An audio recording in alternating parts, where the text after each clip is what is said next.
Firstly, unplug the machine from the mains and wrap the mains cable on the rear of the machine. Remove the dirty water tank by lifting off the machine. Unscrew the fresh water fill cap and fill with fresh cold water. Once full, replace the cap. Return the dirty water tank to the top of the machine. Turn on the machine via the main key switch. Select the water quantity via the dial.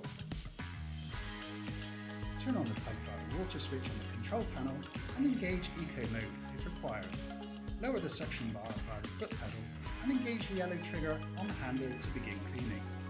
Once cleaning is complete, bring the machine to a stop. Raise the suction bar via the foot pedal and turn the machine off via the key switch.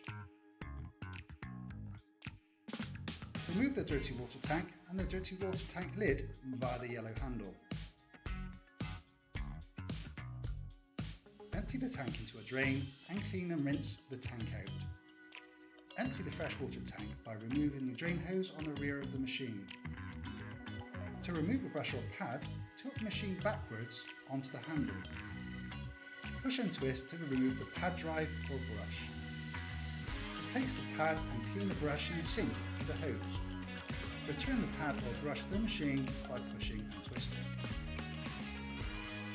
Clean the suction blades with a damp cloth. If required, remove the suction blades for replacement by squeezing together plastic lugs on the top of the holder. Remove the suction blades when replacing.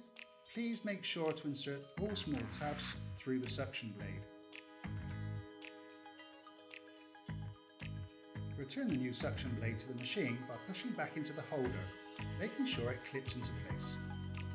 Clean the exterior of the machine with a microfiber cloth and place the machine on charge after use. A full charge will take approximately 3 hours.